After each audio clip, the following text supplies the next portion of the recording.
Thomas the Tank Engine and Friends, Wooden Railway Adventures, Episode 40, Clumsy Culdee. Duncan had been in a bad mood all week, and it didn't help that one day Sir Topham Hatt called him to the turntable for a meeting. Duncan was very reluctant to go, but he knew he couldn't obey Sir Topham Hatt. "Today," said Sir Topham Hatt, "I have a very important job for you, Duncan," he said. "Hooray," said Duncan. "I like important jobs. You're going to shunt trucks." Duncan was astounded. "Shunting trucks?" said Duncan. "That's not an important job." "To me it is," he said. "Look, these trucks over here have to go all the way over by the siding by the shed there. Do you see where it is?"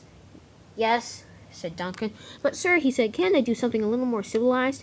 This is so underclass." "It doesn't matter," said Sir Topham Hatt. "You're doing whatever I tell you to do today." "Ugh," said Duncan. "Yes, sir," and he puffed away. He puffed into the yard, and the trucks grew quiet. He was in a bad mood. Duncan was so cross that he banged the trunks hard against the buffers. It crashed into the buffers really hard. Hector started snickering. Duncan didn't think anything was funny. "What's so funny?" he said. Just then, Hector burst out laughing. "You're in a bad mood today," said Hector. "Yeah," said Scruffy. You're in a very bad mood. I've never seen you this angry before." All the trucks had to agree. James puffed in. "Well," he said to Duncan, "you're not in a good mood." "That's what we just said," said Hector. "Don't you agree?" "Oh, yes," said James. "You're redder than my red paint. Isn't it very special, though?" Duncan was tired. "I don't want to hear about a red engine jabbering on about him being jealous. I don't care. Now, be off with you," said Duncan. James was horrified. "I've never heard such a language from an engine," and he puffed away with his coach. Duncan didn't care at all. He wanted to get out of this as quickly as he could. He said, "Sir Topham Hatt making me pull trains? I'll have none of it. Shunting trucks? He said, "I'll have none of it."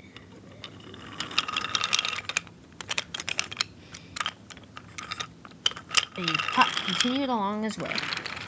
The trucks were cross, though. They didn't like Duncan at all. Said Fred and Rickety. "Let's pay him out." "We should," said another troublesome truck. "We'll stop here." They locked on their brakes, and Duncan stopped. He said, "Please continue on. I don't want to have to do anything really stupid." Said Fred. "You're stupid."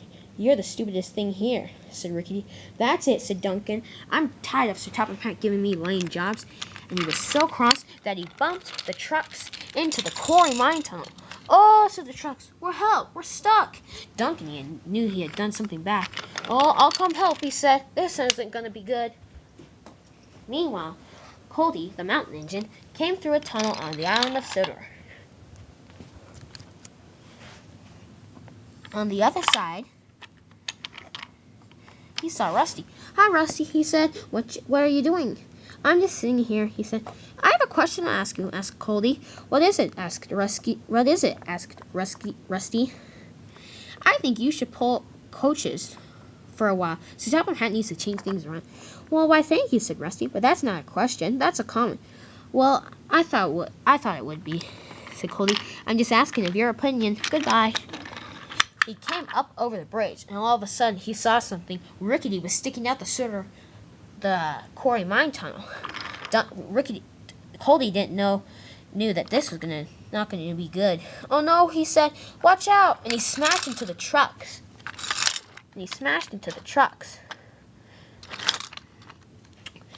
But it was too much pressure for Rickety's old frame. He had gotten a new coat of paint, but his frame still wasn't going to stand up to the abuse. "Oh no," he said. "Help! Help!" he said. "I'm going to break." Culdee was pushing as hard as he can. But it was too much for Rickety's frame. All of a sudden, he burst up over the quarry mine tunnel, and he stood there for a second. "Help!" he said. Meanwhile, Culdee had pushed so hard that he fell off the track. "Whoa!" he said. "Ouch!" Meanwhile, Rickety was on top of the quarry mine tunnel. Duncan pushed even harder. "Okay, that should be good," he said. Just then, Rickety began to slide. "Watch out!" And he crashed onto Duncan. Chocolate was everywhere. Duncan was very disgusted. "You silly truck," he said. "Sir Topham Hatt won't be pleased."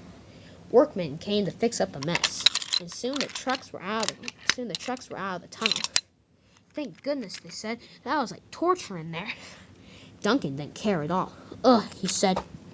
You stupid trucks, and you're especially stupid, Rickety. Look at you, splattering down on me, spilling chocolate all over me. Ugh, my yellow paint will never forgive you. You're the stupid one here," said Rickety. "You're so stupid that pushed us up the quarry mine tunnel. And look, Culdee even fell down. You should be ashamed of yourself." Duncan knew he had done a wrong thing, but he still didn't want to take the blame. "I'll tell Sir Topham Hatt my side of the story," he said, and he puffed away. "Oh," said Rickety, "this isn't going to turn out to be a happy ending," and it wasn't.